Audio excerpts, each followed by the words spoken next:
We welcome everyone to our first panel discussion on diversity and inclusion in the workplace in 2022.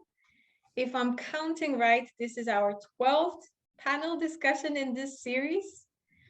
And we are very excited to be starting this new year with our amazing panelists who will be talking on the topic of putting knowledge into action.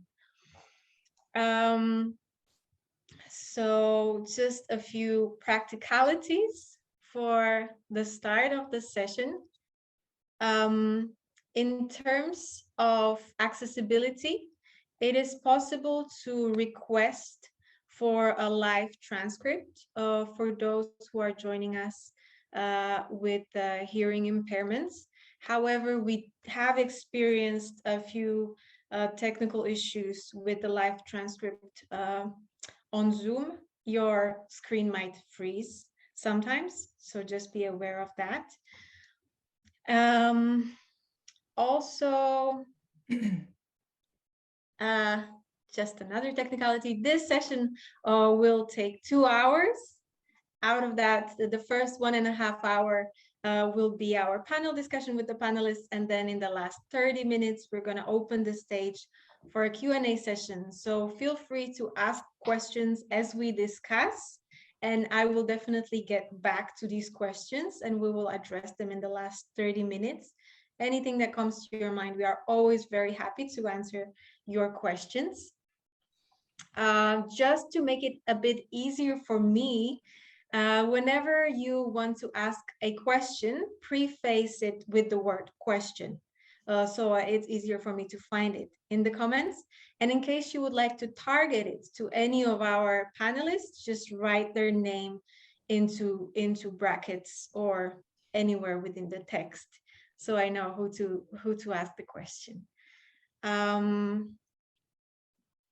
Yes, before we dive into our questions, I am just we are gonna start with a short introduction.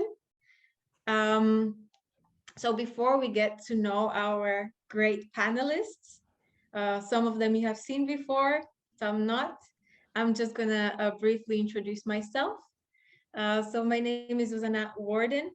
Formerly Kralinska. I can see that my name on Zoom is still, it hasn't changed. I am a project and research manager at Diversify, and today I am the moderator for this session. I come from Slovakia, and my professional background is in international development, project management, and social work. And since we are talking about putting knowledge into action, one of the actions in terms of inclusion that you can do in a company or during these digital sessions is that I am going to describe my appearance and my backgrounds to those who are joining us and have any visual impairments. So I am a white female with a pale, slim face, brown eyes, round nose, I would say semi-full lips, and long brown dreadlocks. I have a blue top and possibly a beige background behind me. So that's me. And now we can jump into the introductions of our panelists. So for those who are joining the first time, let's start with Chisomu Daisy. For those who have joined us before, you definitely know Chisom. Hey everyone, my name is Jefferson Daisy. I am an economist. I am also the founder of Diversify, and happy to be here. Really interesting to explore the concepts behind diversity and inclusion, and to learn from both you all as participants and also the panelists. So I'm really looking forward to this conversation. And I know that is probably not a great introduction of myself, but I always introduce myself each month. So I'm just like, people are probably getting tired of hearing the same thing. So hi. Thank you very much, Chisom. Next in line on my screen is Astrid. Can you introduce yourself briefly? Yeah, hi everyone on the panel, and hello to everyone attending today. My name is Astrid Sundberg. I'm a 47-year-old white woman from Norwegian and British heritage, 5'9" tall, long wavy hair that I would liken to the color of dirty dishwater, bluish gray eyes, and I'm wearing a black top and a black blazer. So I'm heading up the diversity and inclusion program for a company called Alder. We exist to build the world's most effective retail system and to create a society where people have more space for life. We're the largest online grocery retailer in Norway, and we've invented one of the world's most operationally efficient warehouse systems. And this includes a very conscious focus on sustainability, complete with climate receipts to tell you how friendly the products are that you've purchased. So during the first year of the pandemic, we grew by 100%.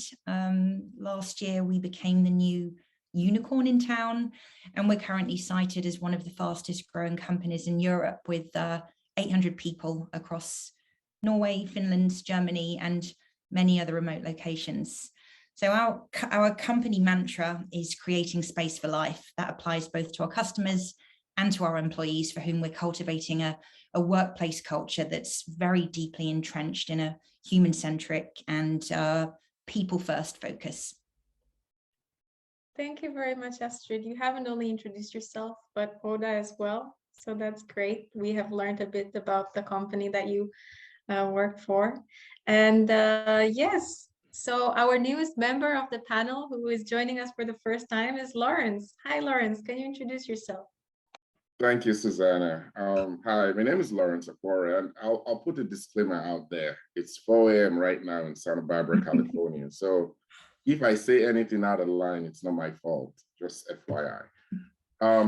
But again, Lawrence Akora, I'm a Black male, medium build to slightly muscular build. Currently wearing a Harvard sweater. It's kind of cool in here, so I'm trying to stay warm, and with my tea as well. This is tea, it's not alcohol, trust me.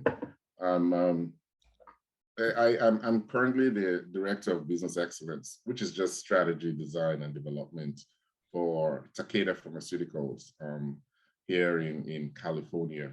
And very excited to be here, very excited to be part of this panel, and to Chisholm's point, learning from both the panel and also from the audience as well. So glad to be here, and thank you for this opportunity. We are very happy to have you here, and we really appreciate your sacrifice of waking up this early to be with us. Yes. So Chisholm? Can I jump in and just, I think I kind of had a minor nervous breakdown during introducing myself, that I did not even describe myself. So I am a Black woman, curly hair, wearing a gray turtleneck sweater, and behind me is a off-whitish wall. So happy to be here. Thank you for adding that, Chisholm. So these are our amazing panelists for today. I see we have some fans and supporters in the audience. We have a supporter of Astrid, Taran Lee. I hope I'm pronouncing your name well. So that's great that people get to hear your insights and opinions. Even more today, because it's always great to listen to you guys, and I'm very excited about this session. So putting knowledge into action. Throughout 2021, we have gone through a lot of different topics, and I think we have gathered a lot of knowledge about the DEIB. There are also people in the audience and people who will later on watch or listen to this session who are gathering more knowledge from other resources as well. The question is, however, how to put that knowledge into action, how to stay sane, and how to keep it up. So those are kind of some of the topics we will discuss today with our panelists. And without further ado, let's jump into our first question, which today is a bit different than how we usually start. We usually start with definitions, but today it's going to be a bit more personal. So I'm going to start with Astrid, since your microphone is already on. So Astrid, and I mean, I'm asking this to all our panelists, but we can start with you. How has your journey with DEIB evolved?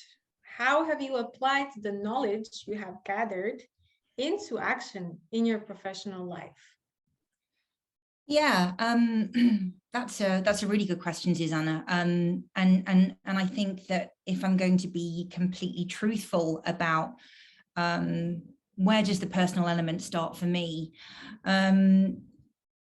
it starts really for me, or it started with being a survivor of gender-based sexual violence in my teens and my 20s and my 30s, and it certainly relates to multiple accounts of gender-based discrimination and bullying in the workplace, and also experiencing sexual harassment at work. Regrettably, I can tell the entire story of my life, certainly up until my 40s, via a timeline of gender-based discrimination and sexual harassment and whatnot. And certainly one of the more unpleasant experiences was having to leave a workplace because of sexual harassment from a very, very powerful male colleague, major shareholder in the company I worked for, who had a difficulty understanding the word no at a Christmas party. And it was made very clear that I would be the one to suffer if I ever sort of spoke out about it. So I think what I'm trying to say is, when you're on the receiving end of feeling powerless, dehumanized in some parts, you want to sort of brush it off and forget about it. But there's this other part where, you know, the shame and the anger in some ways becomes a driver. So I think for me, DEI started out with the lived experience.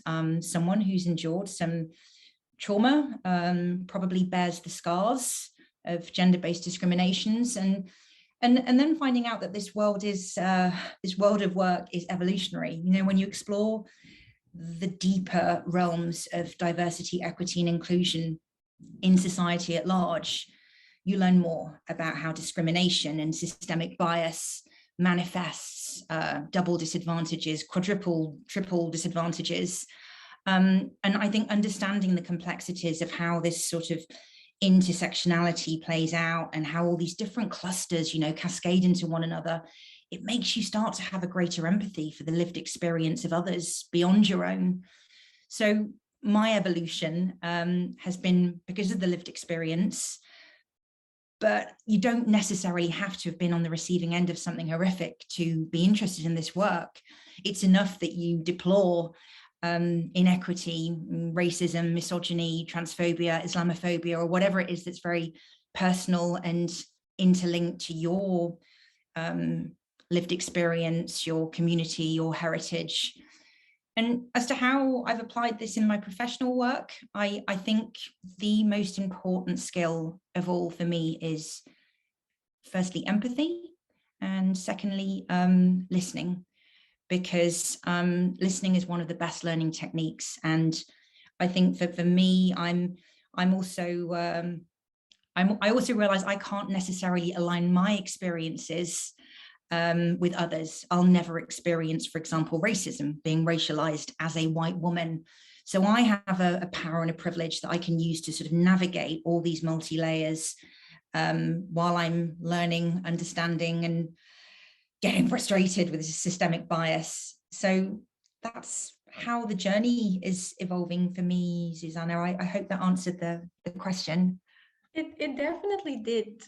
You see, I think for many people joining, even some people joining us today, it is there are personal reasons why people have embarked on this journey, and you know, there's not really a destination. We will just keep on going and going. So it's good to know, you know, it's good that you're still acknowledging that you're still in the process of evolving. As you say, it's an evolution, isn't it? Yeah. Yes. Great. So what about you, Lawrence? From a personal point of view, how has your journey with DEIB evolved? It's when I think of the geographies of Benin, I think that's how it starts. Coming from a country like Nigeria, where it's very homogeneous with Black people, right? So you don't see that racism as a Black person, you know. But you also see the reverse racism because you see foreigners in Nigeria too as well being treated differently, right?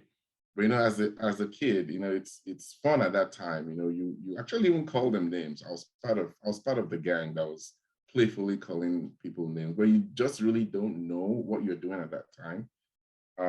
That's an early evolution for me. But when I look back now and see it, I'll be like, wow, actually I was part of the problem then. But then let's look at the geography now of coming to the United States. As a Black man, it's if you've heard the news, international news, wherever you are, you'll know that it's been a rough patch in the U.S. with racism, with African Americans, with Black people, men and women. And it's still there.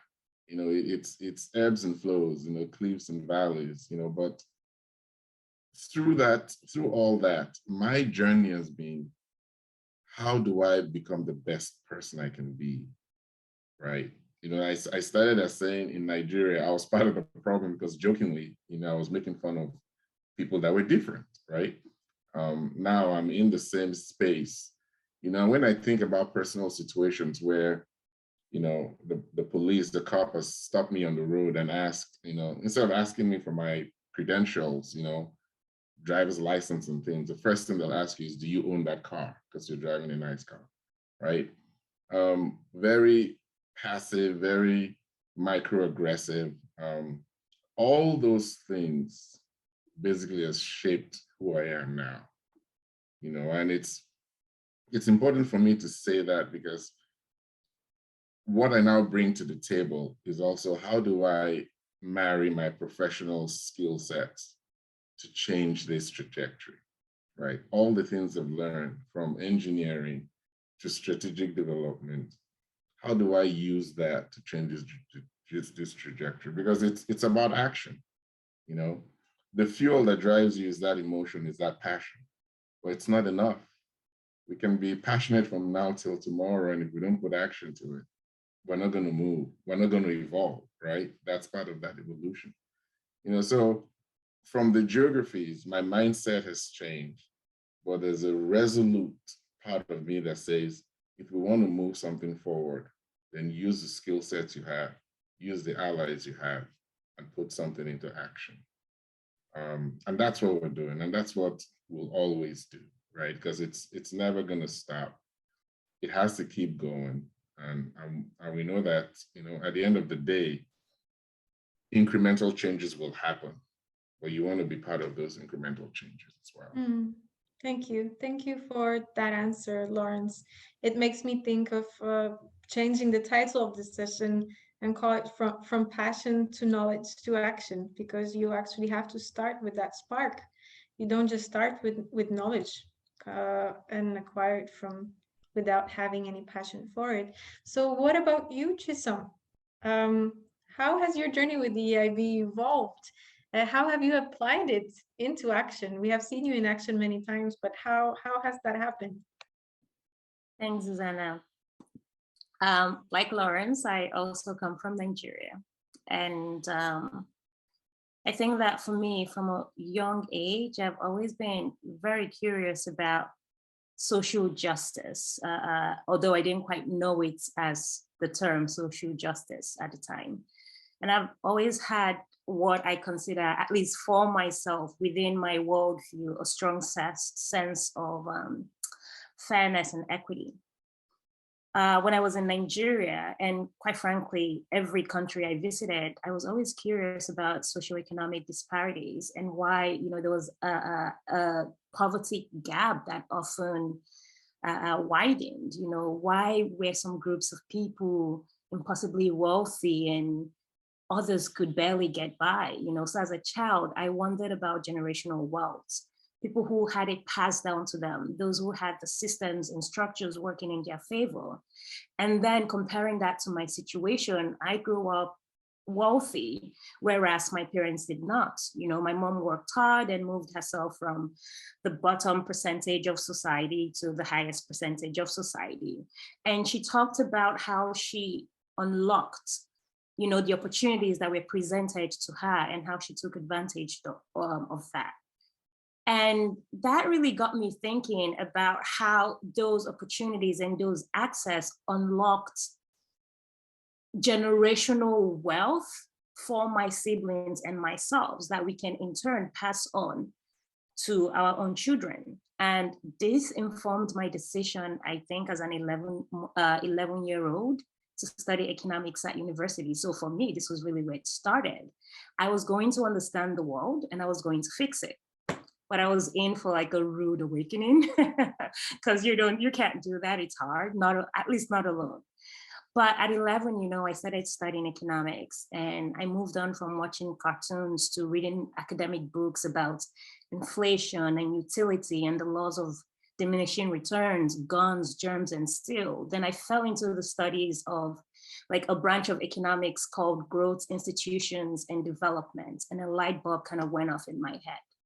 So by 16, I knew without a shadow of doubt that institutions, systems, and structures determine growth, development, policy, equity.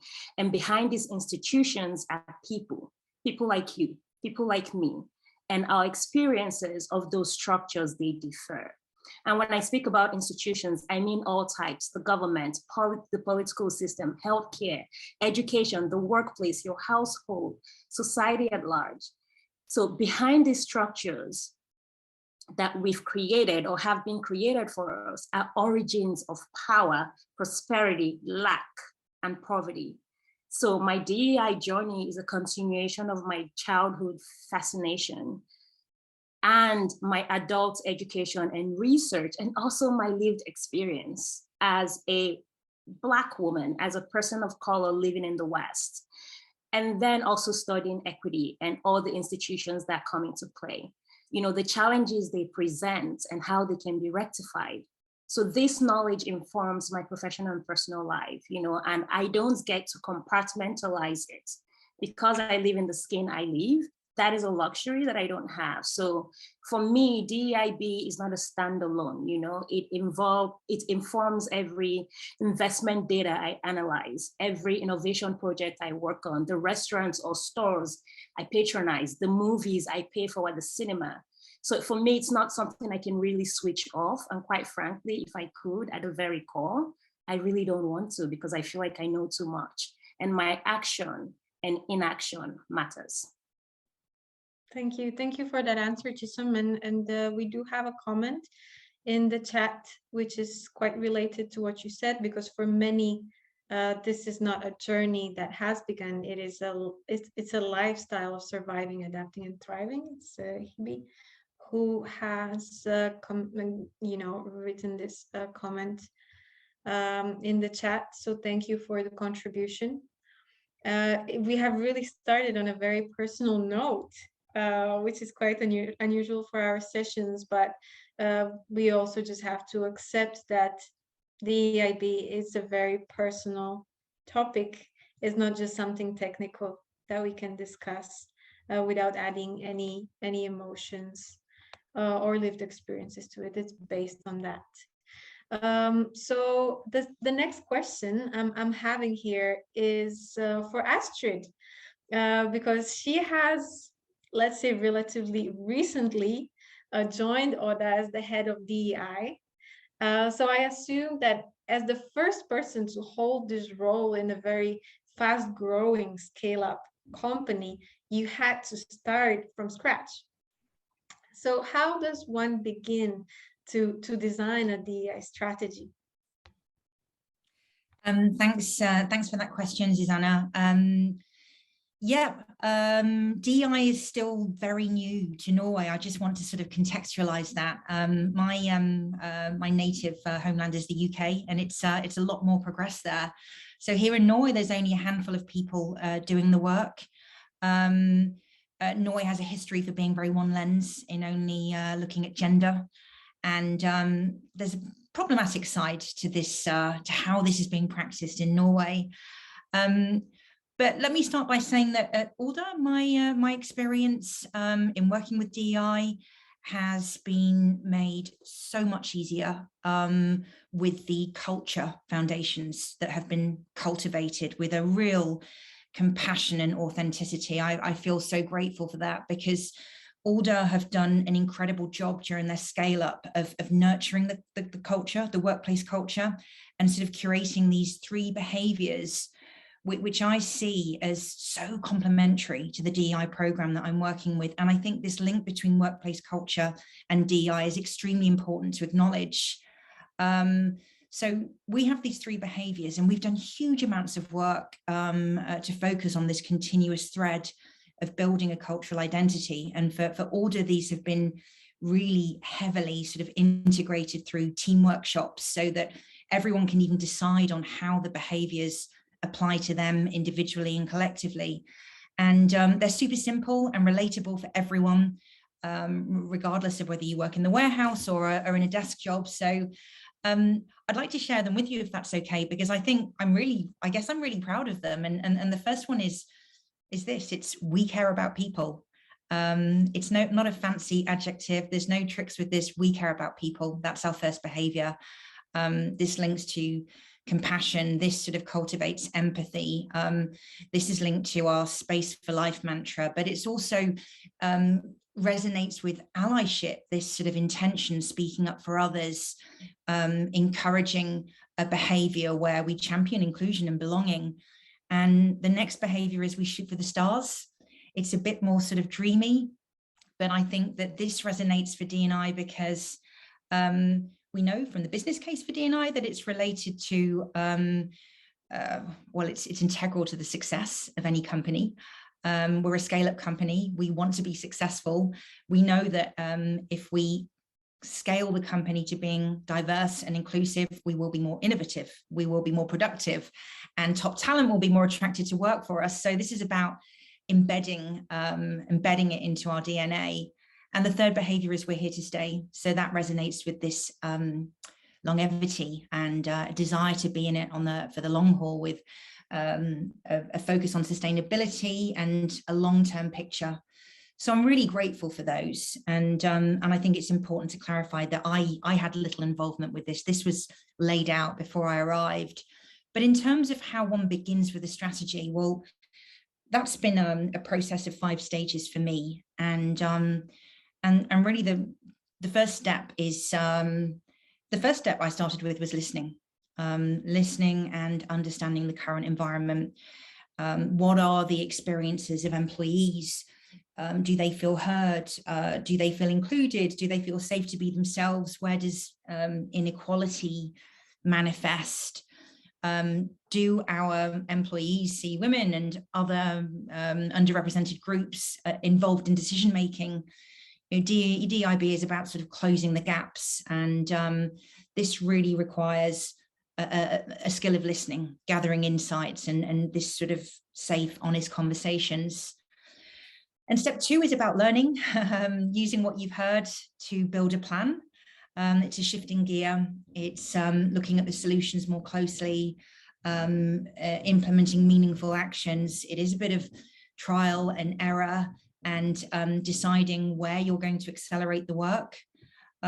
Step 3 is the communication part of the plan, transparency, being clear about intentions, being very honest about what the challenges are involved, ensuring that CEO and management team are involved.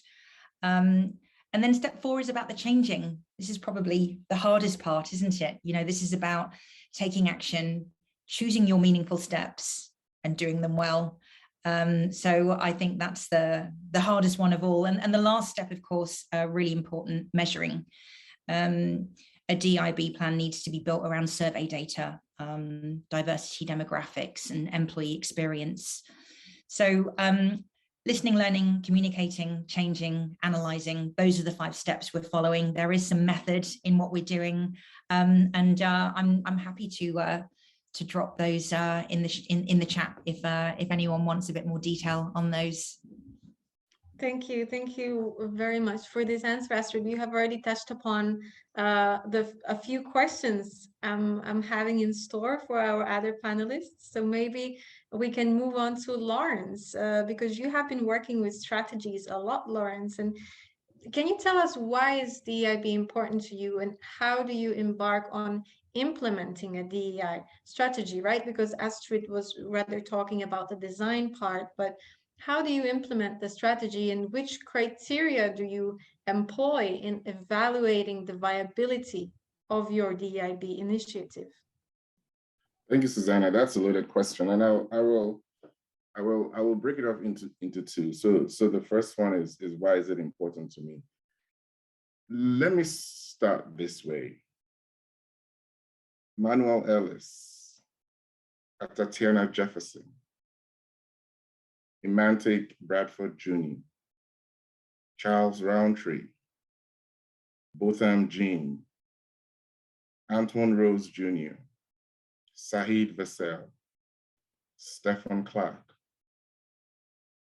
Jordan Edwards, Chad Robertson, Breonna Taylor, and finally, George Perry Floyd. I can stop there and say that's why I'm interested in this, but I won't, so I'll speak more to it. Now, those names I read to you are Americans, Black Americans that were killed here in the US for different reasons, all tied to racial discrimination, right? This panel we're talking about, and this topic is not really focused on racial inequality, but it stems from it. That's what DEIB is based on. So that's what fuels me. That's what drives me, right? And it's important to contextualize that to say, if that's my engine, then it's never going to stop. All right, so that's the first part. Now let's go into strategy, which is what I really love. That's what I do for my company. Taking all that fuel and saying, okay, I want to be somewhat emotionless about this, and let's design a strategy to make sure we have the right impact is also very important. You know, and for me, the way we started that was really understanding what vehicles do we have, you know, in my company, for instance, that I can use as a platform, right? You know, and I think it's important to always try to use that, because sometimes reinventing the wheel can take a very long time. But if you already have a platform you can use that as a launch pad and start. So with me, it was more our employee resource groups. And I think it was important for us to say, you know, we have these groups, we have this knowledge base that we can tap right now and start building on. You know, and one of them was the Black Leadership Council. I know Astrid doesn't like the name council, but I'm still going to say it. The Black Leadership Council as one of our employee resource group that I actually really tied into it, right? And when you have those kind of groups, what you also want to try to do is find the right allies as well, right? I know allyship is almost a different topic entirely that we can spend another 2 hours on, but looking for a platform, looking for the right allies, then designing a strategy is key. 3 P's come to mind: people, process, and procedure, right? So people, those are the allies. You need people that you can work with. The process is, what do I want to do that will sell this, right? So that it comes out right. It comes out knowing that people should always realize that DEI also has an ROI. There's a return on investment on it, right? So you build a process around that. Executives love hearing that. So it's important to also make sure that you put that in the picture. There's also a school of thought that says, you know, it's beyond the numbers, right? But also you want to make sure that you marry that very well. Then the procedure is the sustainability. So now you've designed the process. Now, how do you sustain it? So let me go specifically into those 3 Ps. On the people part, get your team, get your allies, have a consistent way to have people that understand and think around the same D&I principles. Use that as a focus point. So in this case, what we did was we're thinking about how do we hire more African Americans or people of underrepresented minorities. Make sure it's a focus point, because the mistake that we sometimes make with DE&I is just broad-based. Oh, we're just going to go out there with all this power and this emotion, you know, and do everything at one time. Okay, it's good. It's a lot of energy. But if you want specific results and impact, make it a focus. So in this case, we made it a focus. It was hiring and retention, right? Now you have a focus. Now think of a process. When you talk about hiring and retention, you want to also look at the data, as Astrid had mentioned, right? How much of underrepresented minorities are in your organization? Figure it out on a percentage or some other kind of data scale. But make sure you quantify it, because you do that and you show the data, it tells a whole lot more than what you're trying to even say, right? Those numbers speak a lot, you know. Use that as a focal point to say, well, hey, we have a problem. It shows it, right? What are we going to do about this? Then design your process around, you want to hire, but you also want to retain, right? That is part of the D&I strategy, because you just don't want to bring in people. You already have people in there, no matter how small that percentage is. You want to make sure you keep them to as well. That's part of your process. The procedure now says you've designed strategy, you have tactics, actions around each of those strategies.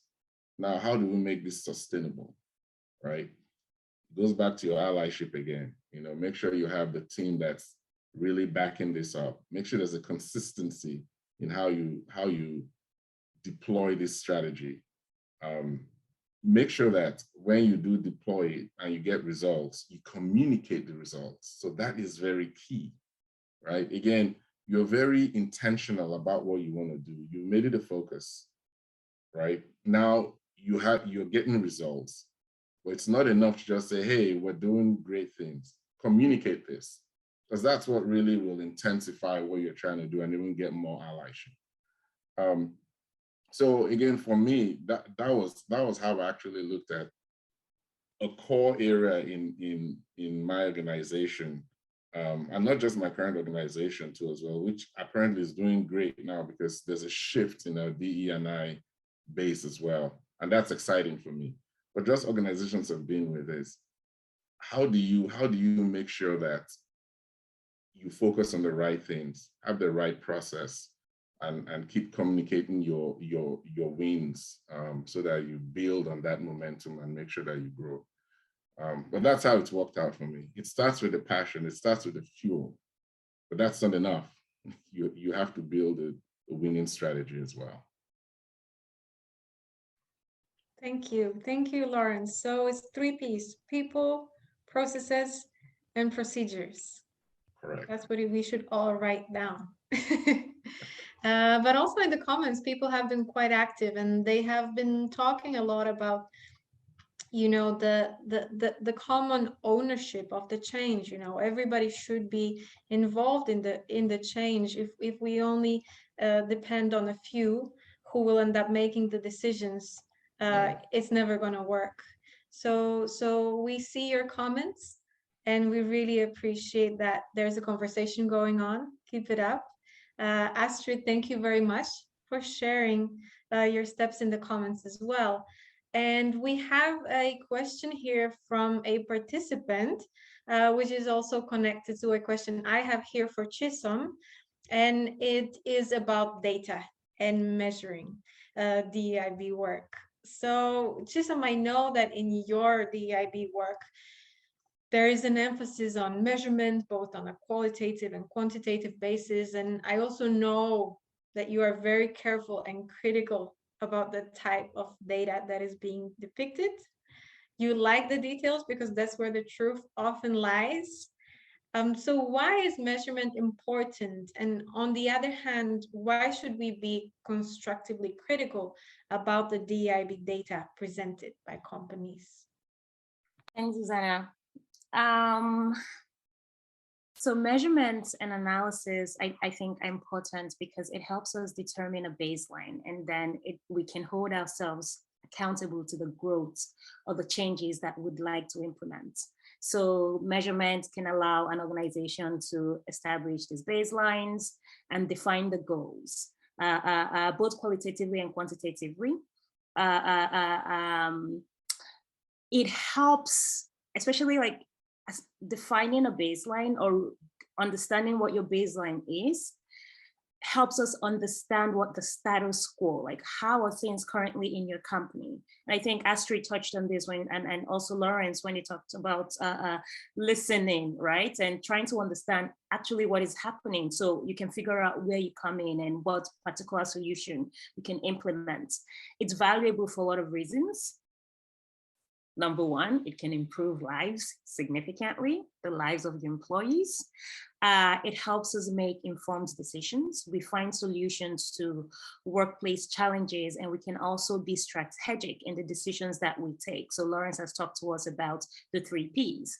You know, it enables us also explain the decisions that we take to our stakeholders. And our stakeholders are not only, you know, the board or the management, but also the staff and the public and the customers, you know, and also if your anticipated outcomes don't match the reality, you know, it allows us to assess what we did well and what we could improve on, right? As Lauren said, a lot of organizations, you know, they care about the bottom line. And it's nice to talk about the ROI, the return on investment. So also having measurement and analysis helps us effectively and efficiently maximize our money, as well as keep track of what we're doing, right? And I think that it also helps minimize performative work and window dressing activities, which I think can be really harmful. So what I mean here is when a company is being reactive instead of proactive. So for example, putting up a Martin Luther King quote when you don't actually live up to the values that he advocated for, you know, or doing something in March to elevate gender equality or support women's rights, when the other 11 months of the year you could care less, right? So measuring initiatives forces us to ask, why are we doing this? And what would we like to get out of it? So on the part of data being misleading, which is why I, you know, always emphasize, be very critical of the information that you receive. I know that people, you know, even me, I can interpret data to say exactly what I want it to say if I'm motivated enough, right? So for example, imagine company X located in America with a branch in Nigeria. On the basis of diversity, this company can claim that their data has shown that over 45% of their staff identify as Black, Asian, Latin, or Indigenous, meaning that the other 55% identify as whites, right? By all accounts, that seems like a relatively good mix of diversity, right? They have 45% diversity, and not bad. But still be constructively critical, because what does this mean? A small investigation might show you that that 45% that identify as Black, Asian, Latinx, 40% of them, well, I guess like 95% of them reside in Nigeria. And they reside in Nigeria because the Nigerian government mandates that for international companies operating in Nigeria, most of the employees and the leadership should be Nigerian. So they are actually forced to do it. Here's why policies and institutions play a huge role. So what is therefore interesting to evaluate is the makeup of that company in the American branch. So if 40% is actually represented of the diversity is located in Nigeria, so basically say if 95% of the diversity is located in Nigeria, then in the US, it means that less than 5% of their employees, which is a tiny, tiny fraction, are actually Black, Asian, or Latinx. That data is telling. That data informs you really on how diverse this said company is. So don't take data at face value. Ask questions, because that is where the work is, in the questions. So yeah. Thank you very much, Chisholm. That was a helpful example you have used of how data can be misleading, and it's always good to dig deeper to know more. So we have gone through the passion. We have gone through how to design a strategy, how to implement it, how to measure your results and your progress. And all of this is quite tedious work, which when combined with the passion can be quite exhausting. So my next question is for Astrid. Astrid, is there an emotional tax of being ahead of DEIB in a company? And or maybe is there an emotional tax for other employees who are involved in the process of implementing a DEIB strategy?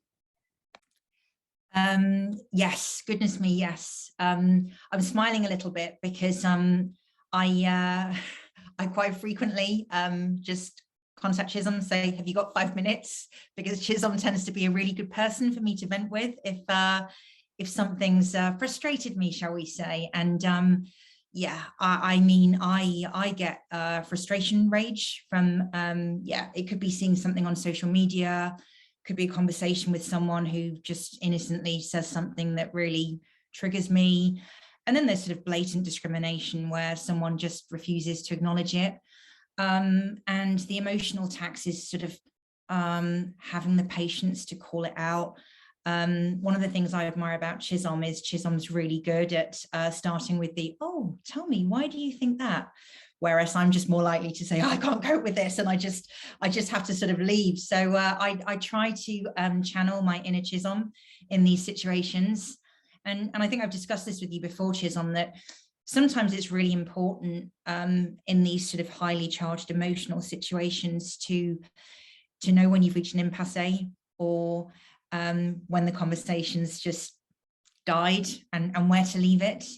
And it can come from all corners. It can be family members, it can be friends, colleagues, neighbors.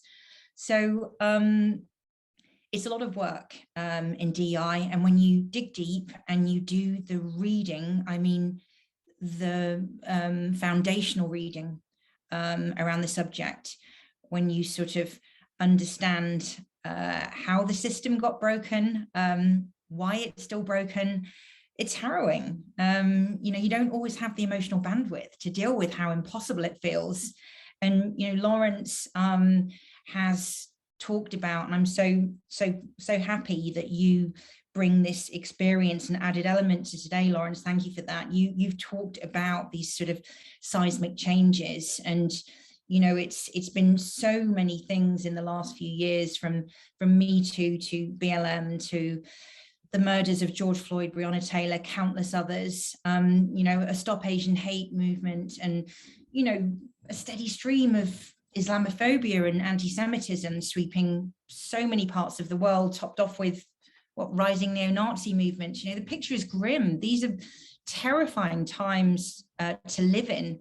So even though DEI work takes place within the confines of the workplace, I think you have to consider that it's part of a much bigger movement, and it's inextricably linked to these sort of organized systems: colonialism, slavery, ruling elite, you know, this perpetuation of this idea of white supremacy. So yeah, there's an emotional tax. And I think for DEI practitioners who are often dealing with challenging a status quo in a sort of very monolithic company where things are rigid and homogenous, and people don't really understand what D&I is or aren't aware of privilege, it's frustrating. You've got to break down walls. You've got to have conversations with people who are heavily skeptical, while teaching, influencing, educating, and implementing a game-changing plan. So yeah, this is heavy work, it's hard work, but it's also rewarding and inspiring.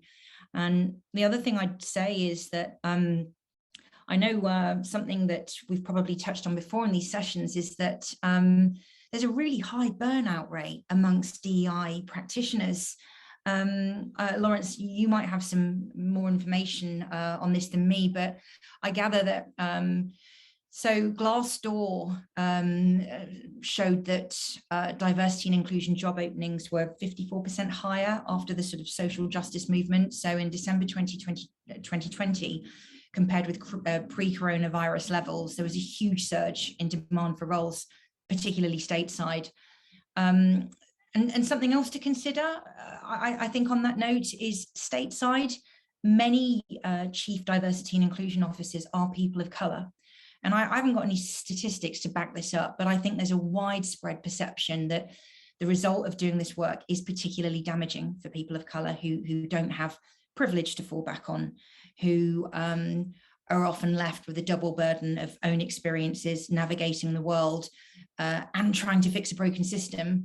And actually an analysis of chief diversity officers by Russell Reynolds, who are a recruitment company, did shed some light on this problem. And they reported in a study that the turnover in chief diversity and inclusion officer roles was much higher. The average tenure they looked at was 3 years compared to 5 to 7 years for chief financial officer roles or other sort of chief roles. So I think that really speaks volumes as well. And I'm interested to see what more statistics come out. And Chizom, in the meantime, I hope I can keep calling you for my my venting moments. Don't go anywhere. You left me curious there, Astrid, because I want to know how to channel the inner Chisom. I think that should be one of the DEI tools that the practitioners can use. I mean, Chisom, I know that you are emotionally invested and passionate about DEIB work that you do, and you have been quite active in the DEI discourse in Norway for as long as you have been here, and even before that. So how do you channel your inner Chisom? How do you prevent the burnout that Astrid has mentioned, not only for you as an individual, but within the companies that you work with? Thanks, Susanna. And I should also say Astrid is also my venting partner. And yes, most of the time I have it together, but there are also times where I'm just like, words that are not appropriate for children to hear. And I'm like, ah, and then you need to calm down, because I think when you're doing this work, you need to vent, because I think that for me, it's not always easy, you know, and I am very conscious about actively protecting my mental health. I understand when my body's telling me not to do something, or when it feels unsafe mentally, you know, when I feel like my mental health is at risk, I step away, I reassess, and I decide if I want to engage. You know, for my company, within my team as well, you know, it is our practice to make, you know, this work a stepwise process, you know, and that has been very valuable. When we work with companies on their strategy, their implementation, and their execution, that stepwise process helps us keep sane. You know, we ask questions like, what is the specific issue this company is facing? You know, why have you chosen this strategy? And what will it actually solve? You know, is this particular DEI effort relevant to everyone in your company? Is everyone in the room? You know, then we set small goals that are clearly defined and measurable. We collaboratively work to set realistic expectations and timelines. We implement processes that positively impact on culture over time, knowing that you can't change culture with one unconscious bias workshop, you know, and we ensure that the DEI initiatives are reinforced daily by leaders, managers, and staff. Employees and the staff, they need to be empowered to take action and actively participate in the contribution and to contribute to the process, you know. So frequently, like Lauren said, frequently communicate the DEI efforts. That is very important. And I think, you know, finally, addressing the uncomfortable conversations, the isms, and Astrid touched on it earlier, you know, face them head on. So think about racism, sexism, ethnocentrism, Islamophobia, transphobia, homophobia. Don't shy away from these conversations that depict and dismantle systems of oppression. See, I think that ultimately DEI topics are overwhelming. And building trust and creating psychological safety within the team, within the companies we work with is very important, because it also helps minimize the fatigue. And just as a note here, because this is something that I hear in my professional and my private life as well, oftentimes people say, oh, but why are you always talking about this? Can't we just get along? You know? And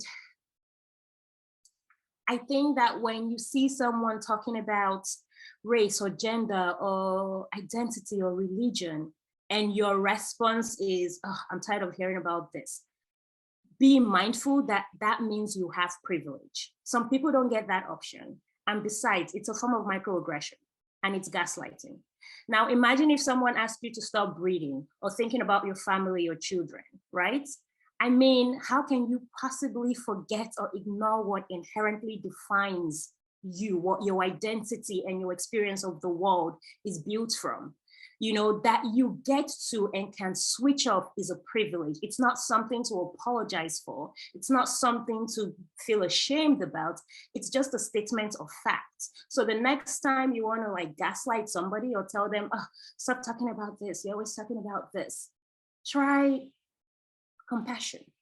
You know, like think that these people have been historically marginalized and it is impossible to switch off because they don't have the same experience of the world as you do. So try compassion.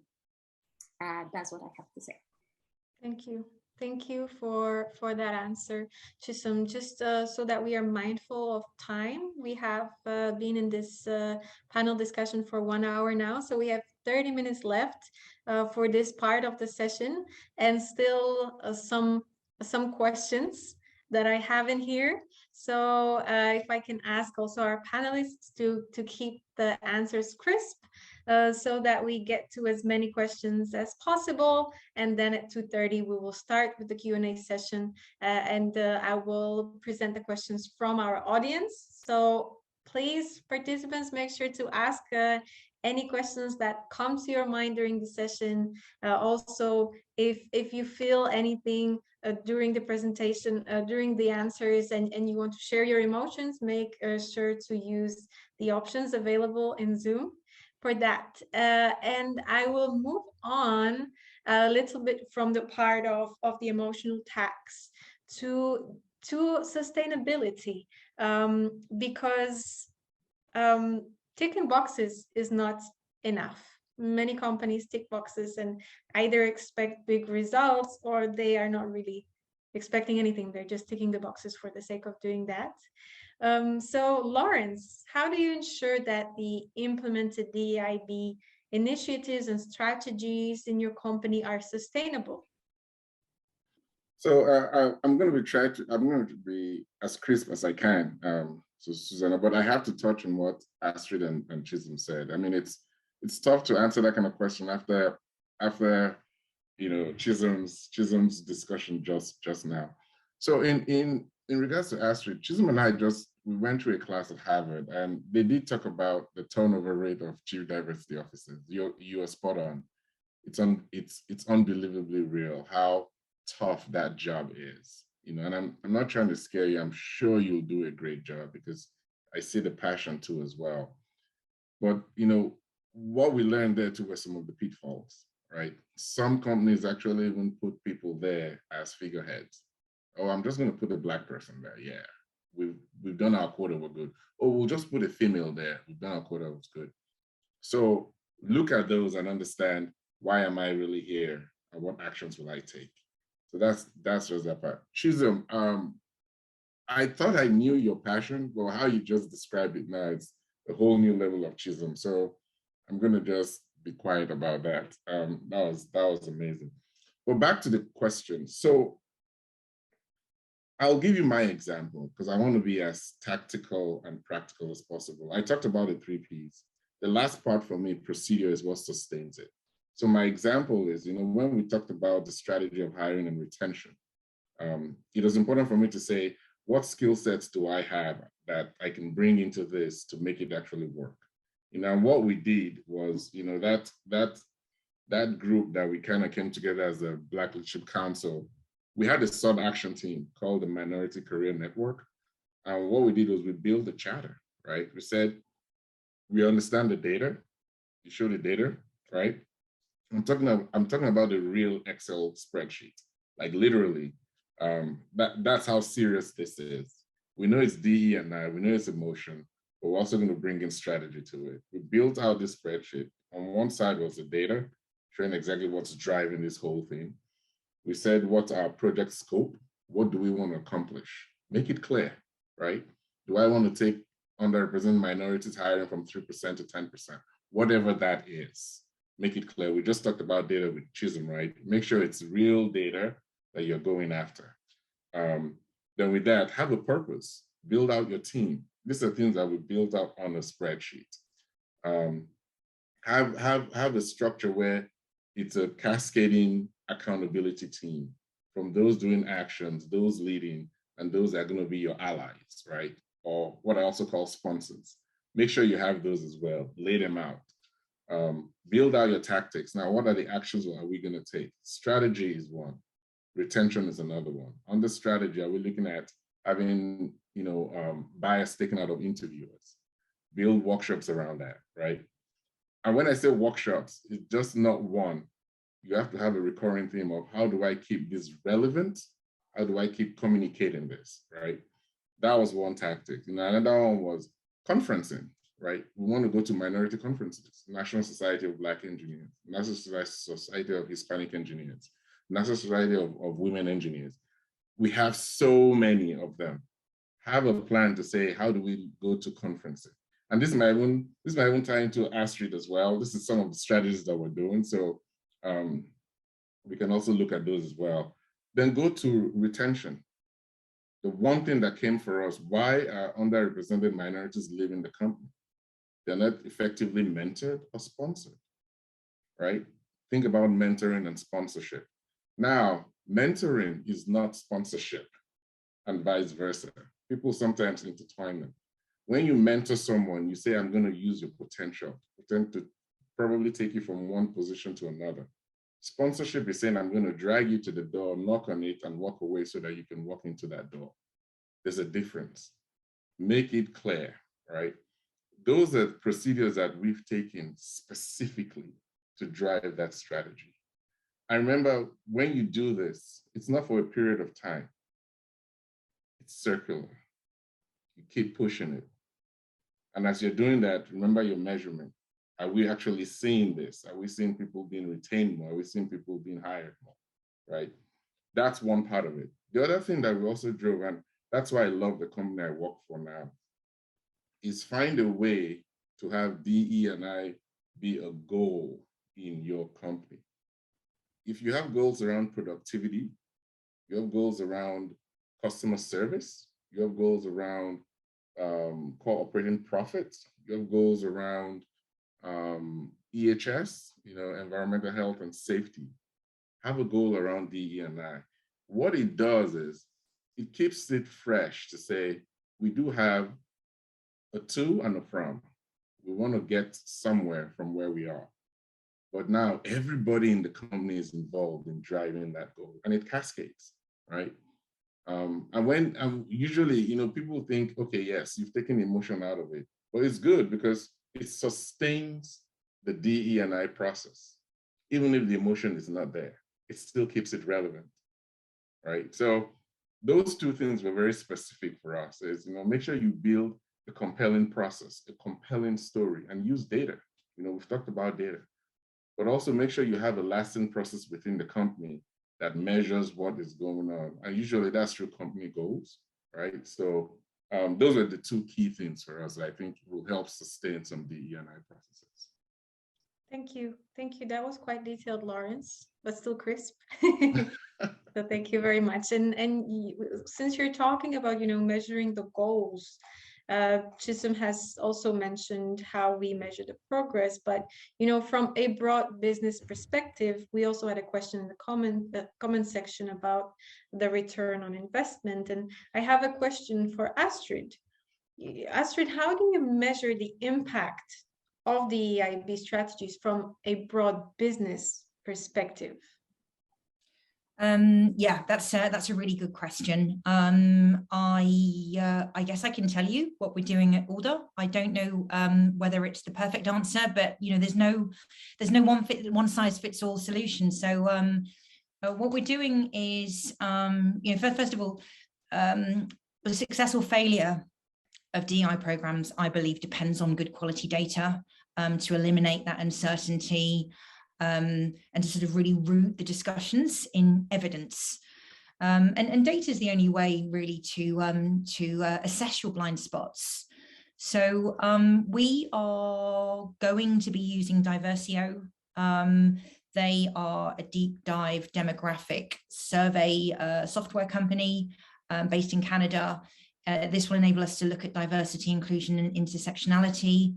We'll then take a continuous monitoring of employee feedback through another tool we use called Peakon, which has an inclusion segment. A diverse organization is not necessarily an inclusive one, so your efforts need to ensure that employees feel a sense of belonging, that voices are heard and respected, that people believe the company would act to prevent discrimination. So these inclusion metrics in Peakon give us the chance to measure, monitor, and really continuously trace experiences. And when it comes to the impact, I have to credit one of my very favorite diversity and inclusion practitioners again. Her name is Jefferson Daisy. The name might be familiar, who introduced me to the concept of inputs, outputs, and outcomes. We've broken down the measurement of our efforts into 4 key areas. So we have a call to action, which is the area we're focusing on, and then we have inputs, which I guess these are the resources that we need to commit to that area, stakeholders, time or costs, and then we have outputs, which are the sort of the benefits, the tangible and intangible benefits that will result from this particular activity. And then there's outcomes, what benefits the task in hand, achieves meaningful change, knowledge, skills, behavior. That's a biggie. And then there's indicators, sort of quantitative, qualitative factors that will provide a means to measuring achievement or even assessing the performance. And then there's impact. And that's a look at what effect has been made as a result of this task being implemented. Are you impressed that I remember all of that, Chizon? Because this was quite a long time ago, and it was over a glass of wine as well, but I was taking notes. So I think inputs, outputs, outcomes, indicators, impact, those are the areas that we're using to measure. And then we have these other layers of strategic goals linked to, we have societal goals for sustainability. So we also work with the OKR methodology, objectives and key results, and these sort of cascade down from a company level. And the DEI strategy also falls into this area. Well, actually, it falls into people, into talent, and also makes an appearance in sustainability. So impact measurement is also in place. But I say all that, making it sound easy, and I will say we're just at the beginning of our journey, and these are just metrics we'll use. It's not going to happen overnight, but it's a really great guideline, and I think Chizon is the expert in this area. So any questions, please feel free to direct them to Chizon. Thank you, Astrid. You did make it sound easy, right? We all have to check the monitoring and evaluation log frame, the inputs, outputs, outcomes, and then have the impact. But the real work is in how you take your time to fill in those indicators and be as thorough as you can be, and really have proper measurement in place so that the impact will actually show at the end of it. So it might sound simple, but there is so much work involved in actually making it work. So my next question here will go to Chisom, because Lawrence also in his answer has mentioned how important retention is in terms of sustainability of DEIB strategies. Chisom, can you tell us what are some of the best practices for employee retention? I will try. I think collect employee insights and data.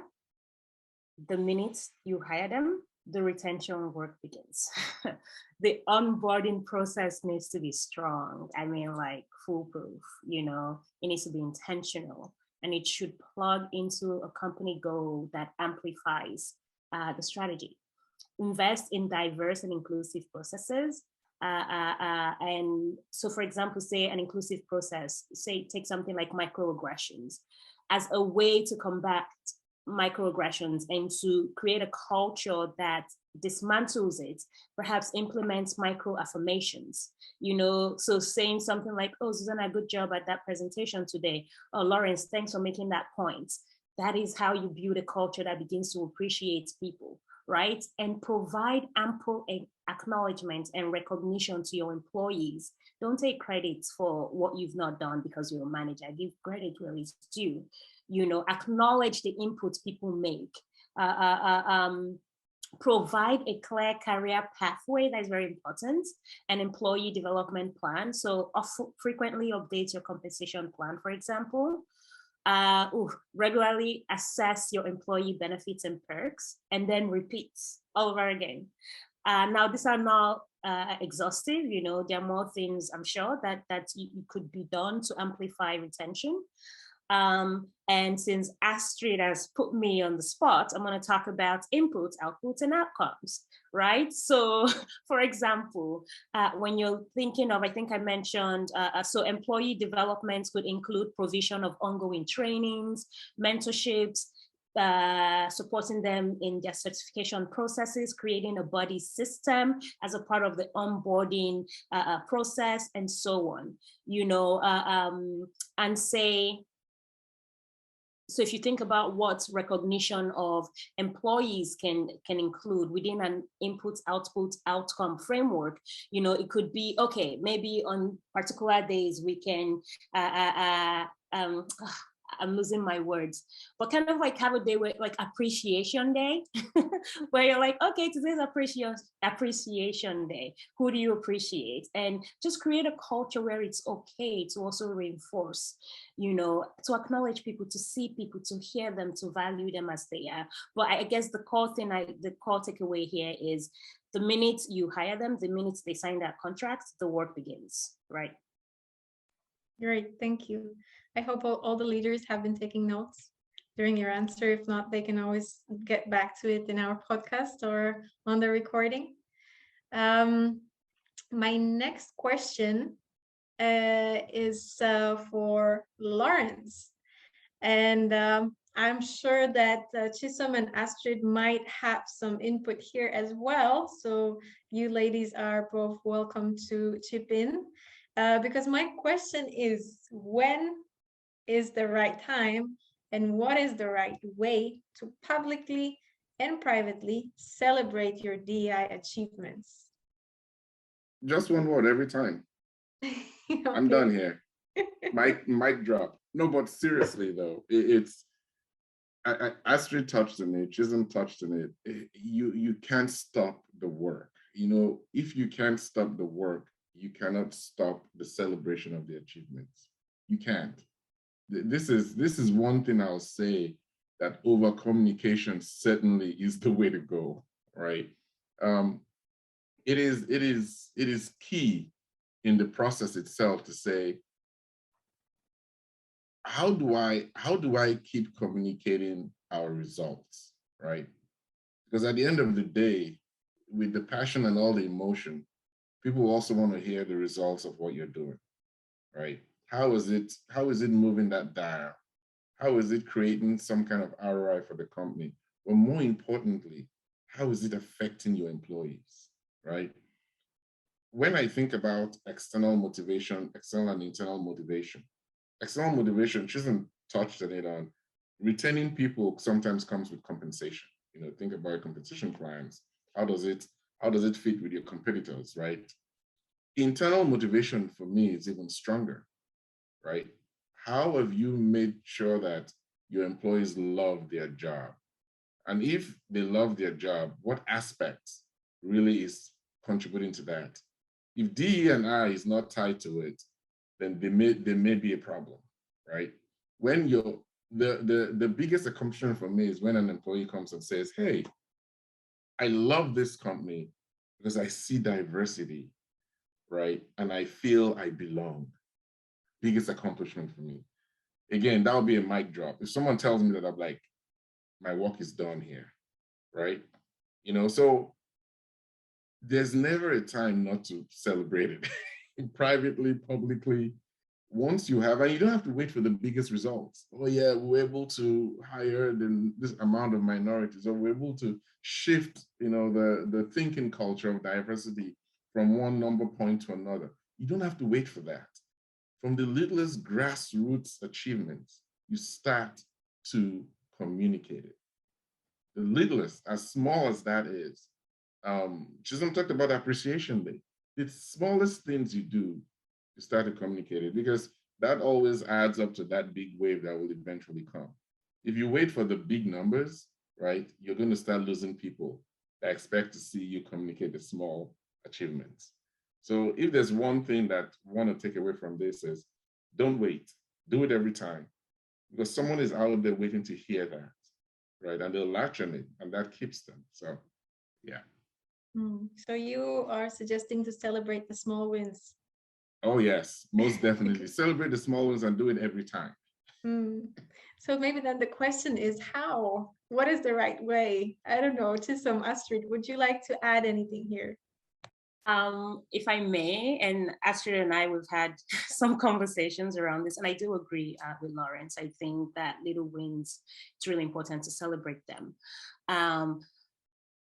Nonetheless, I think that we also need to be mindful about, you know, that ticky box and, oh, look at us. We used to be like 50 white men and we hired 2 women. Oh, yay for diversity, right? We're so diverse now.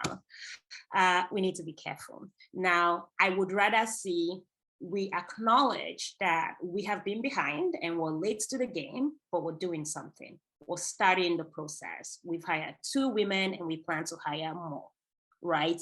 I think that would be a way to celebrate, especially, you know, when you know you're doing the work. And then for me, as say a public stakeholder, I actually know that you know what you're talking about, right? So you're intentional about the process and you understand that it takes work. And you know that hiring a head of DEI does not absolve you of responsibility. You know that that person doesn't become your Lord and Savior, right? That you actually need to do the work, that you have to support them in actually executing the work that they were hired to do. And you're just not there to serve at the pleasure of the company. Astrid, what do you think?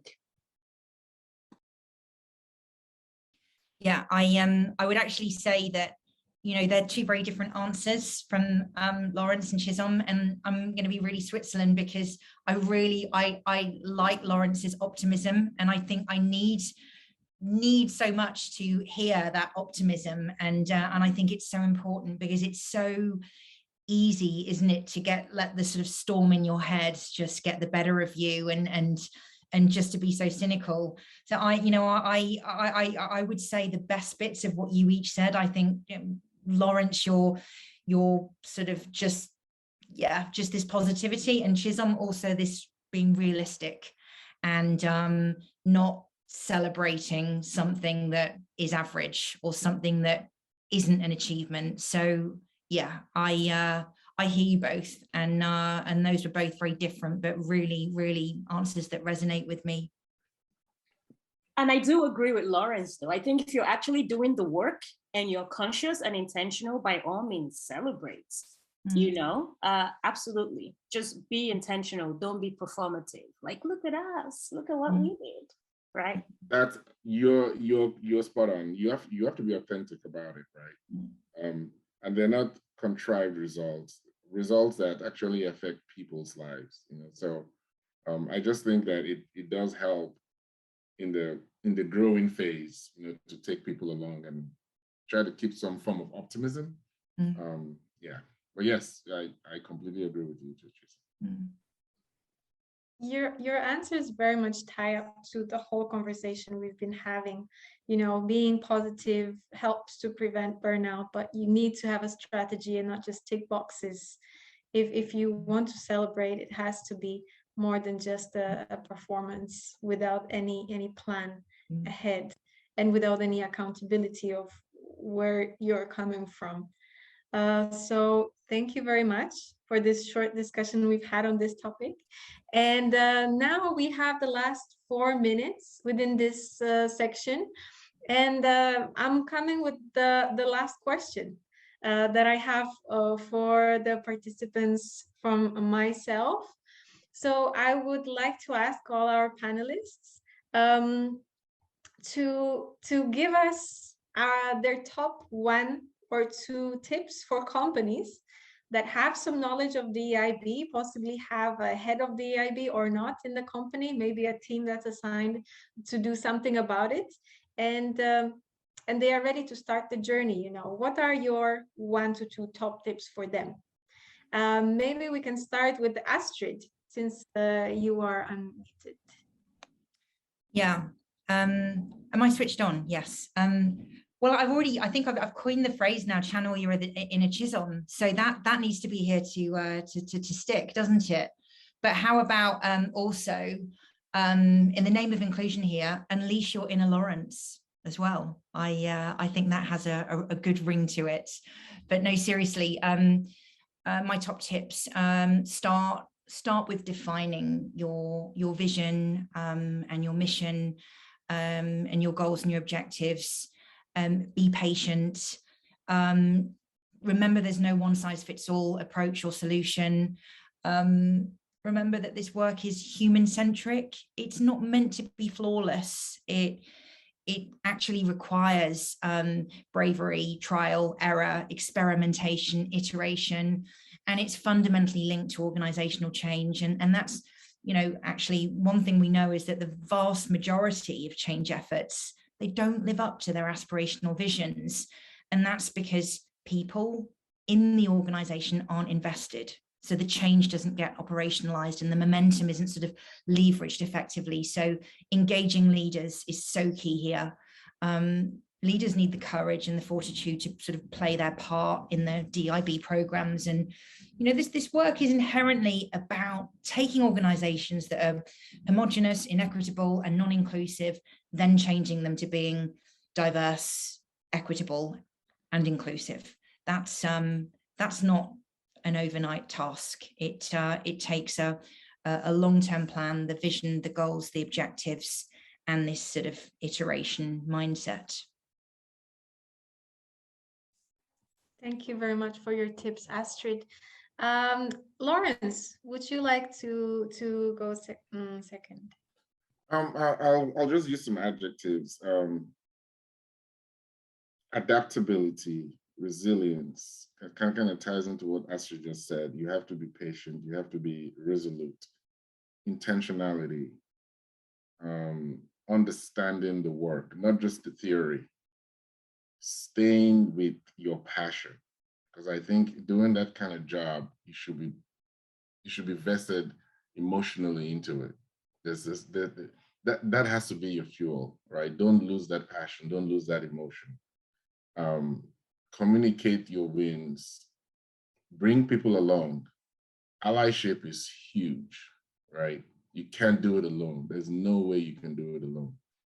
Bring people along, have allies, work with sponsors, you know, and just ensure that, you know, the vision and mission that you've created, like Astrid just mentioned, you stay true to it. But you stay true to it, but also know that things can change, right? That's where the adaptability comes in. That's where the flexibility comes in. Thank you very much, Lawrence. You made me imagine a vision board in a DEIB office, having all these adjectives written there. So that's a good way to keep them on the top of your head. And last, to answer my question about the top 1 to 2 tips for companies on how to start with their DEIB journey is Chisom. Thanks, Susanna. So everything Astrid and Lawrence said, completely agree 110%. And I think in terms of, I think with things of this nature, responsibility should always rest on with management and leadership. And Astrid also mentioned that. I do also just want to talk from an employee perspective, you know, when your leaders are not, for example, doing what they should be doing, what you can do, because Lawrence is also actually quite an inspiration for me in that area. You know, Lawrence's role is not head of DEI or related to, you know, DEI, I don't know, strategist in any way, you know, but he took that responsibility on in addition to his role to effect and create the change he wanted to see at an organizational level. And as a result has impacted a lot of people in his company. So what can you do as an entry-level staff? What can you do as an employee? And how can you impact power and shift the needle? I think that building relationships is really a good way to start.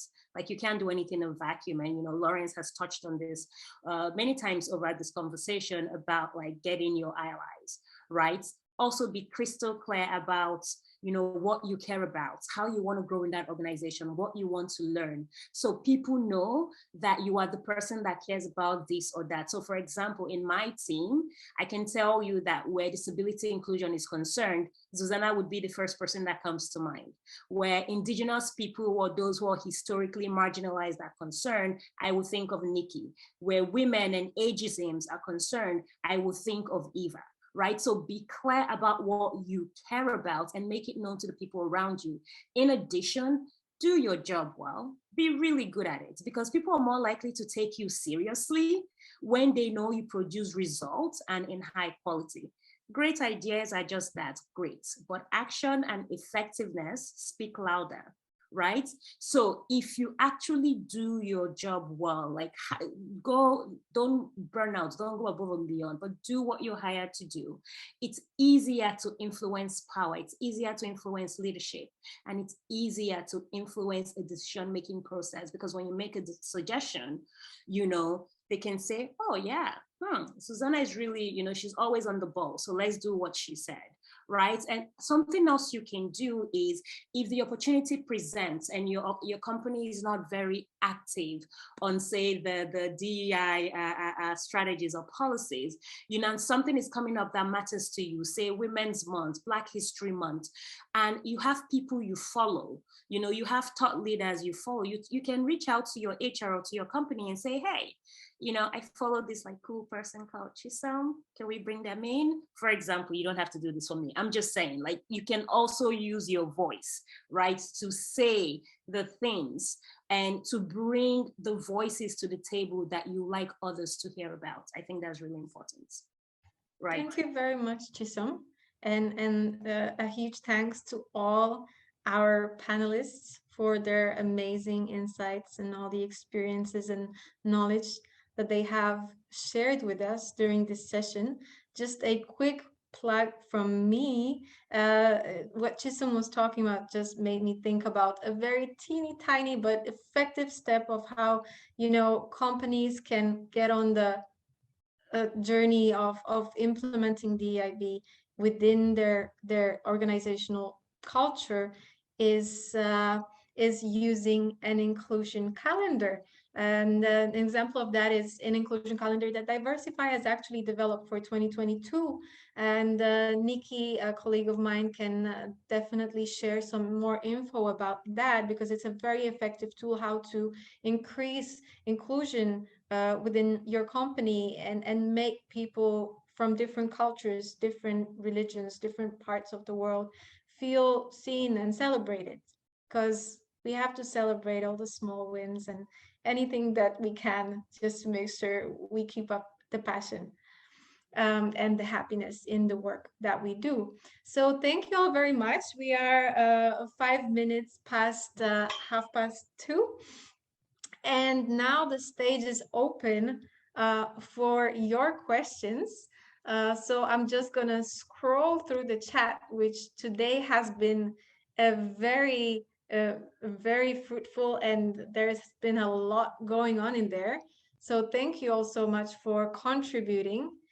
And I wish I could have read your comments out loud, but I think we would need 3 hours to go through all these sections, and also just have more conversations on that. But let me see, where can I get to questions? This is really difficult today with all the great insights in the chat. But so Nikki Michelle has been asking about whether we can have a session on being an ally, but Nikki has already answered that with a link for a former session that we have had as a part of our series.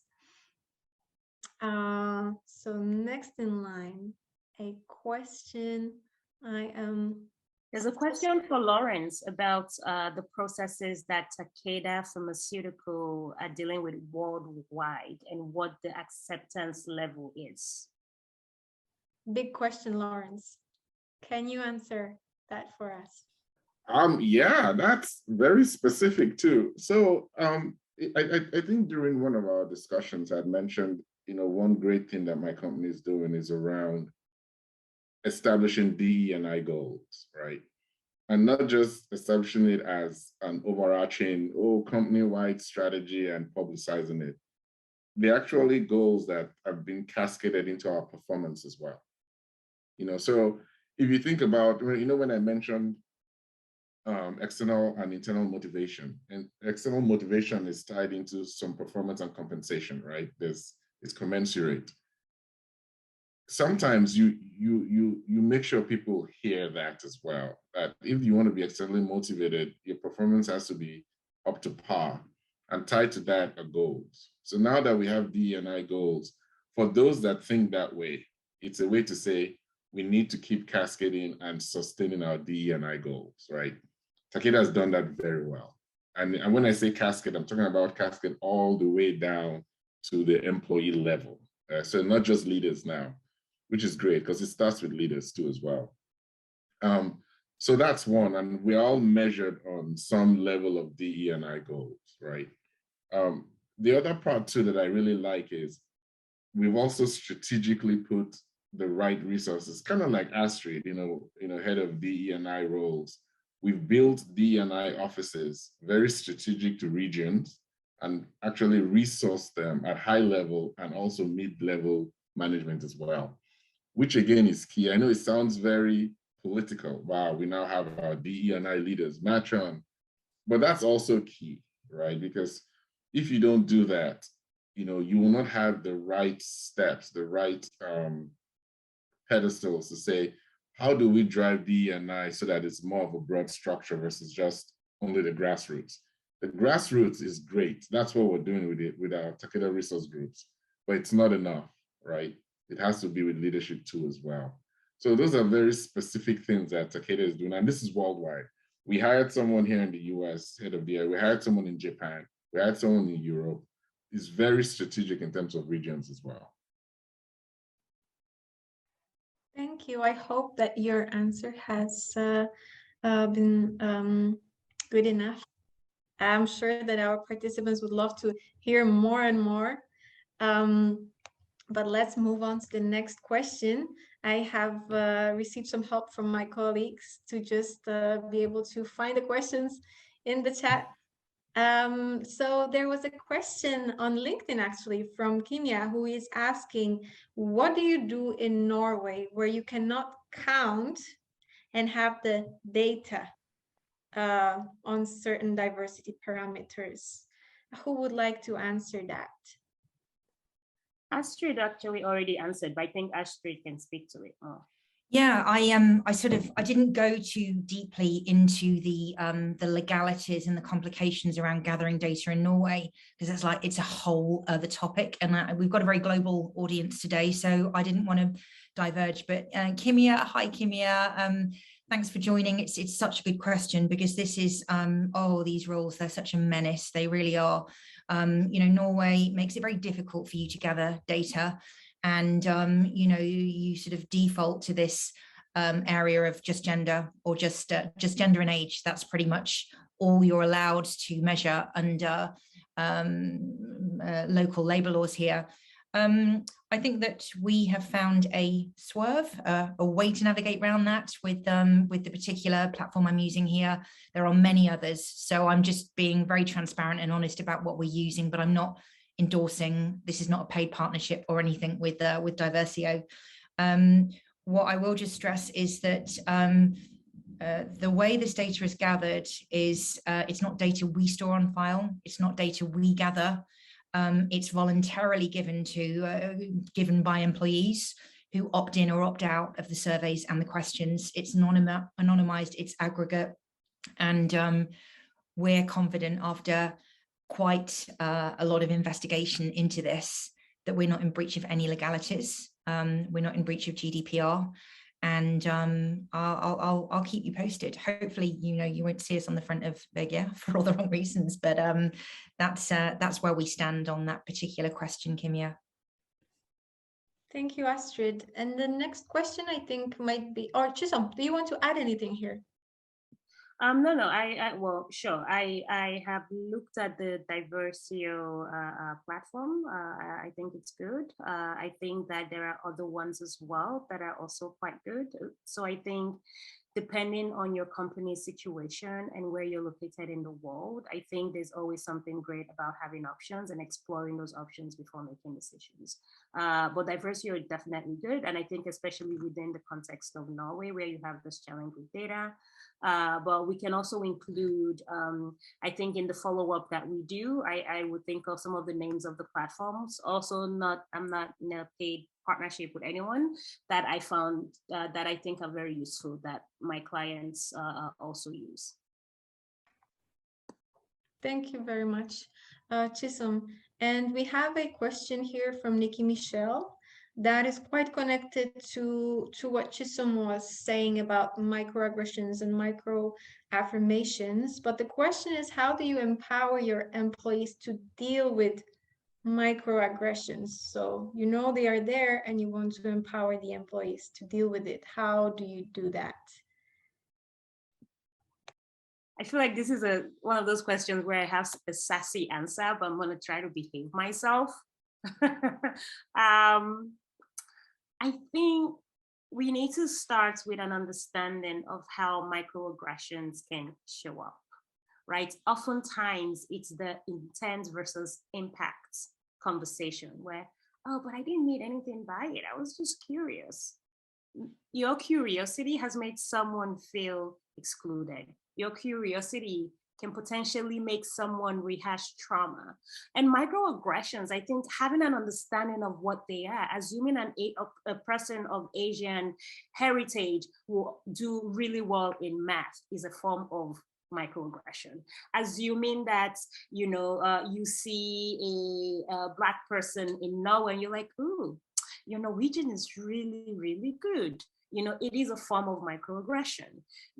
I think telling someone you're so different, and that this is one of the compliments I get often in Norway, that I am so different. And basically what I hear is that everybody else who looks like me is crap, right? This is what I hear. What you say, your intention for saying it is kind and perhaps a compliment, but it is rooted in a lot of unconscious bias that you have about people that look like me, right? So it's educating ourselves about what it is, and especially if you are at the giving end of the microaggression.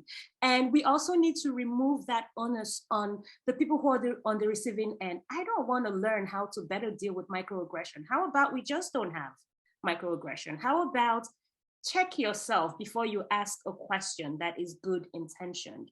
So I think learning and talking to people when asking questions. So instead of making a statement, ask the question, don't assume things, ask. I think that's always a good policy to go by. Never make assumptions about anyone, even if you think, even within my team sometimes, like it's also like the process of, what's it called? Active listening or active learning. When I hear Susanna say something and it rubs me off the wrong way, or I think, oh, maybe I can say this to Susanna, I can instead go, is this what you were saying? And this is what I'm thinking. Can I ask this? So I think as opposed to learning how to deal with pain and trauma, we should learn how to prevent them from happening, just raising awareness about being a bit more careful.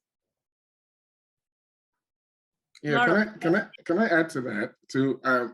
You're spot on, because microaggression is something that people don't know. But they say when you put a name to something, it also gives it power, right? Both ways. It could be negative or positive. In this case, I'll talk about it being positive.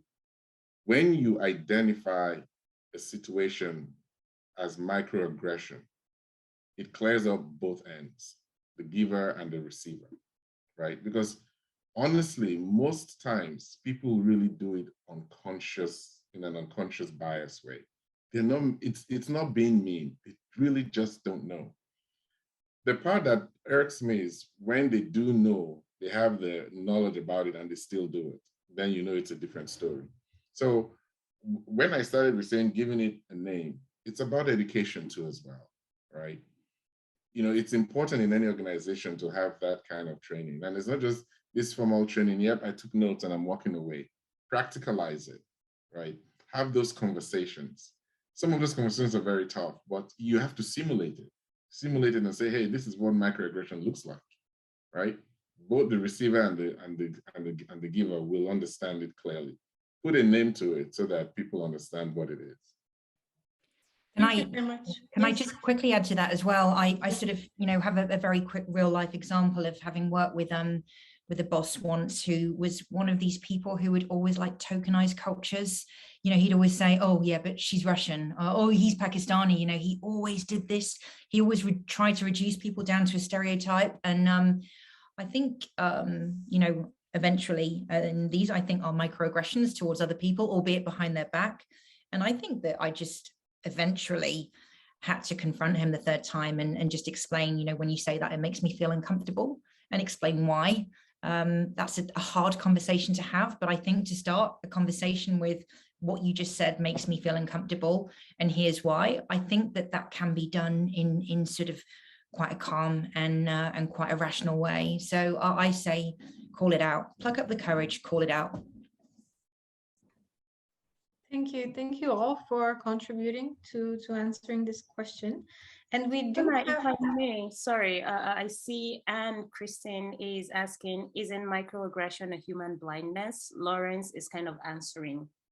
It depends. I think we always have to take things contextually. It's not always a human aggression. So for example, if like around 9/11, where you see, say, Muslim men, and then people, they received a lot of hate, passive aggressiveness, microaggression, these are things you're acutely aware of. If you are a Black man and you enter, you get into a bus and say somebody hangs on to their purse or holds it on tightly, it is a microaggression that people are completely aware of. So it's always contextual, and oftentimes they are known behavior that is compounded by fear, right? But oftentimes this fear is not really based on facts, right? It's just based on stereotypes that have been fed to you over and over again. Right? So it's not always just an unconscious blind thing. People do it intentionally, like, saying, oh, you do really well for a woman, or you're hitting that thing like a man, like it comes up in different ways. Thank you for keeping an eye on the chat Chisholm and adding that. So next, I have a question from Catherine Bui. It's quite a long one, so let me just read through it, and hopefully one of you will have the courage, oh no, I'm sure you will, to answer this question. So what do you think of people who work in HR who say things like, I don't think diversity of identities is what matters, but diversity in competencies, and that they don't look at people's identities, but purely at their skill when hiring people. So the diversity in terms of competency rather than diversity in terms of identities. And shouldn't the point of more diverse hires be that they also have a cultural competency in addition to their work-related skills? Who would like to answer this one?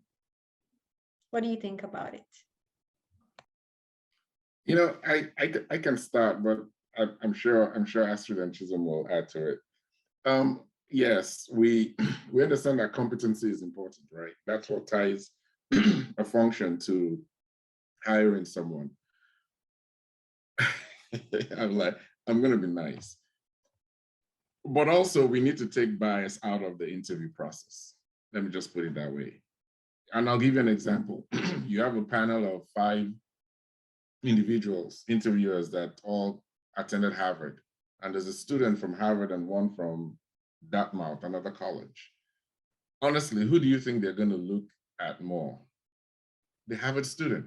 It's sadly human nature that even that's done in a very unconscious way, right? And what I'm saying to that is, yes, competency is important, but people have to be very cognizant and careful of their unconscious bias when they do that. And this applies to HR too, right? Competency is great, because that's why we hire.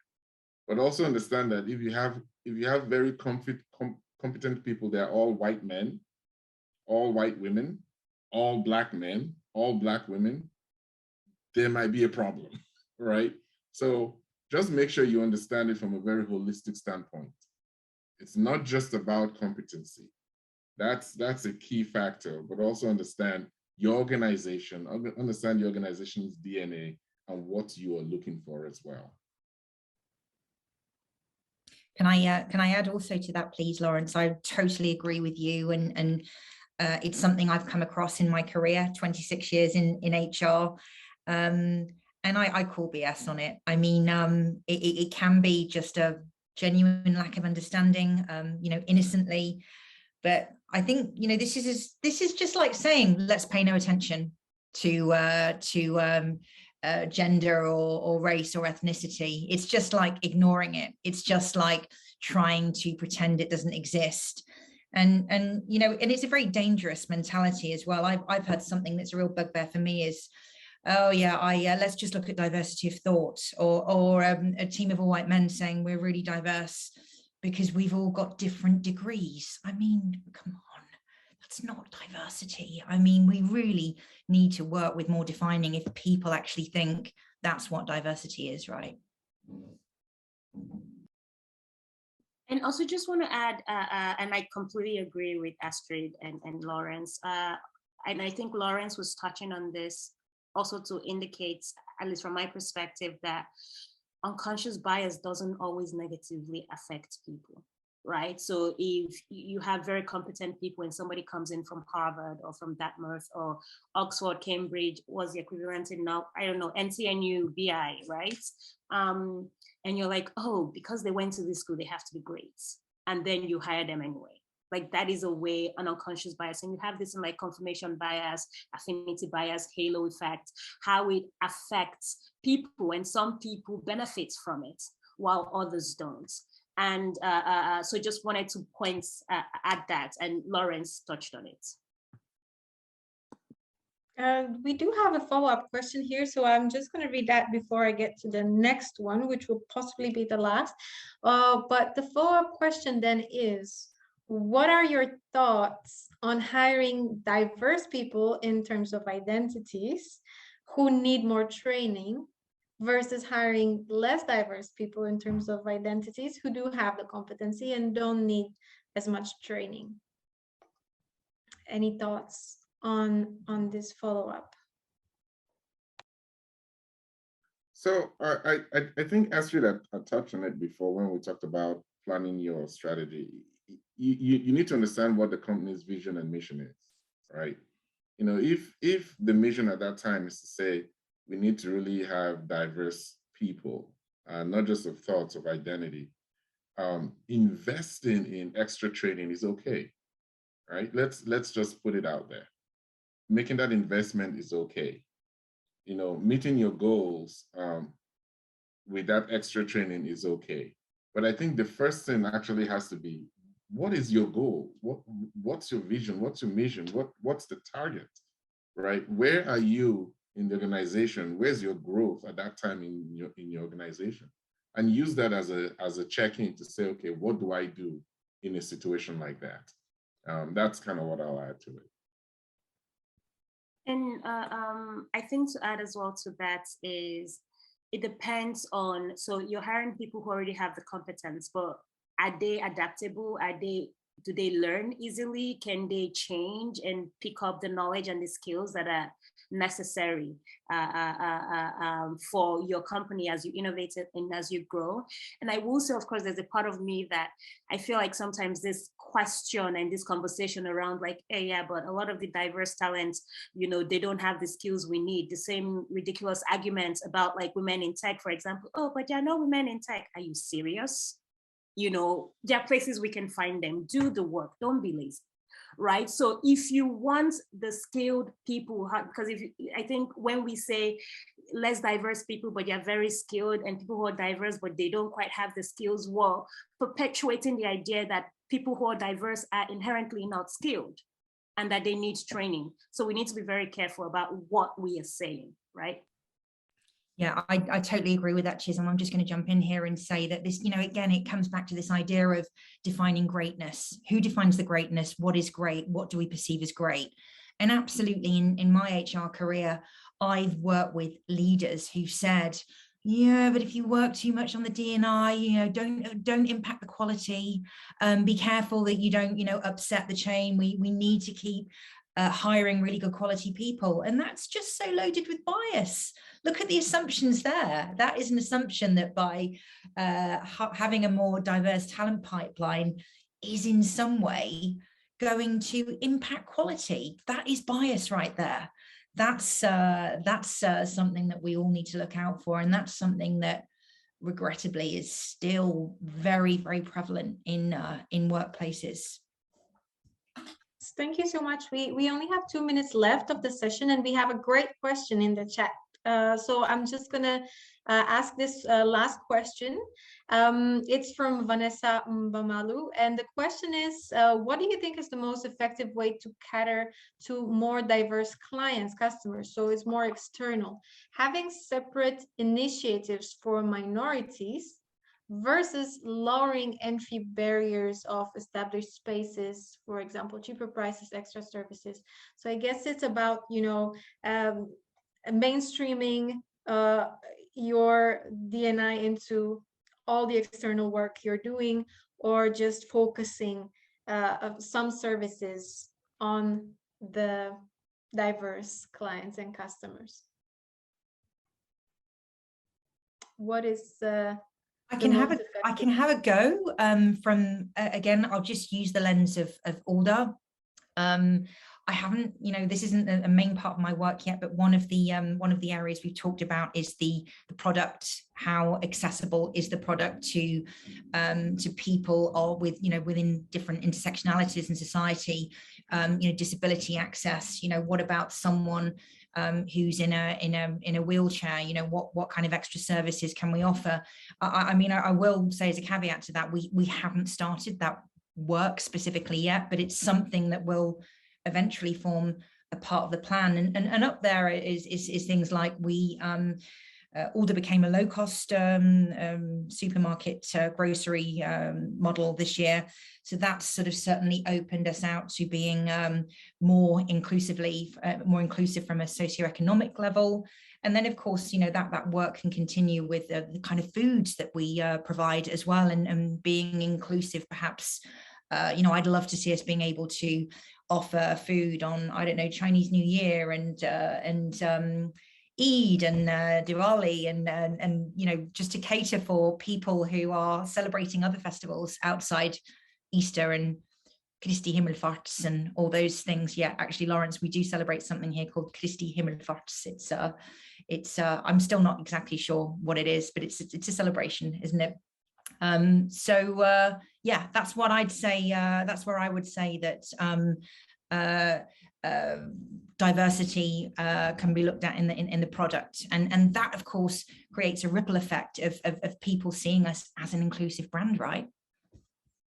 Thank you very much for taking on this question, Astrid. So it's 3 p.m., which means that our panel discussion has come to an end.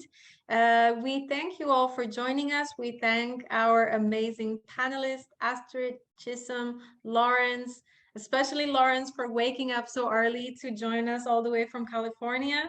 Thank you so much. Also, we're thankful to our panelists, our participants who have been very active as always in the chat and who have stayed with us throughout these 2 hours. The next time we are meeting again for our D&I panel discussion is going to be on the 23rd of February, and we are going to discuss the topic of racial equity. So make sure to write that into your calendar, and we are looking forward to seeing you all next month.